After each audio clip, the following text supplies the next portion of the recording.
Եվրոպայի քաղաքական ամենաազդեցիկ ուժի Դուբլինյան հավաքի օրակարգում երկու գլխավոր հարց է՝ Եվրահանձնաժողովի նախագահի թեկնածուի ընտրություն եւ դիրքորոշում ուկրաինական դեպքերի առնչությամբ։ Եվրամիության 12 պետությունների ղեկավարներից բացի նաեւ ոչ անդամ 6 երկրի, այդ թվում Հայաստանի նախագահն է մասնակցում։ Հայաստանը ներկայացվում է որպես Եվրամիության ոչ անդամ կարևորագույն երկիր։ Նախագահ Սարգսյանը ելույթը սկսում է Եվրամիության ու Արևելյան գործընկերության արդի մարտահրավերներից։ Ուկրաինայի իրադարձությունները լուրջ մտահոգության առարկա են բոլորիս համար։ Խորապես ցավում ենք, որ Կիևում եղան մեծաքանակ մարդկային զոհեր։ Ստեղծված իրավիճակում անհրաժեշտ է անել առավելագույնը լարվածության թուլացման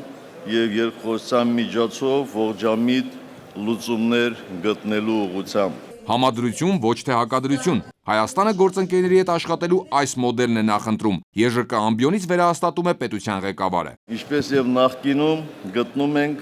որ հարաբերությունների ընդլայնումն ու խորացումը մի գործընկերոջ հետ չպետք է հանգեցնի նոր բաժանարար գծերի ձևավորմանը։ Հայաստանը շարունակելու է շահերի համադրությանն ու ներդաշնակեցմանն ուղղված իր քաղաքականությունը։ Երևանը շնորհակալ է Եվրամիությանը առևտրի արտոնյալ GSP+ համակարգից օգտվելու հնարավորության համար, սակայն առավելություններից լիարժեք օգտվելու ճանապարհին խոչընդոտ կա, հիշեցնում է Սերժ Սարգսյանը։ Այն է Եվրոպական միության մաքսային միության անդամ Թուրքիայի կողմից Հայաստանի ապօրինի շրջափակման վերացումը։ Այսօր, երբ մարդկությունը ոգեկոչում է առաջին աշխարհամարտի 100-ամյակի սարսափը,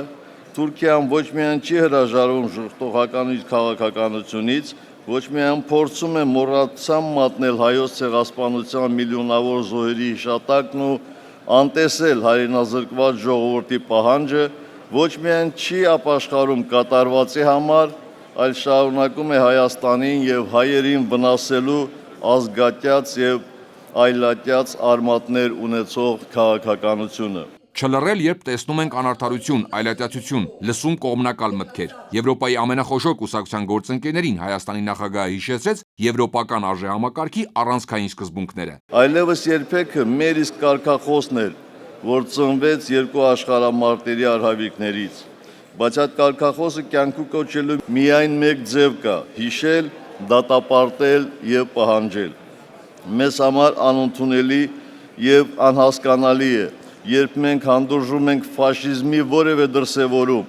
երբ ձևացնում ենք, որ չենք լսում Եվրոպայի խորհրդի անդամ պետության Ադրբեջանի նախագահի ելույթը,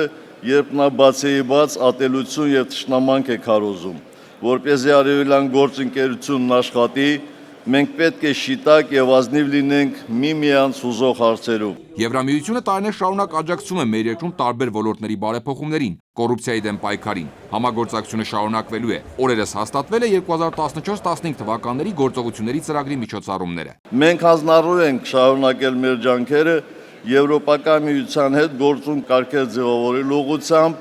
որոնք մի կողմից արտացոլում են Եվրամիության հետ Հայաստանի նախորդ քննարկումների բովանդակությունը, մյուս կողմից համատեղելի են համագործակցության մյուս ձևաչափերի հետ։ Շնորհակալ եմ ուշադրության համար։ Շնորհակալ եմ։ Արկադի Գրիգորյան, ժամը լրատվական։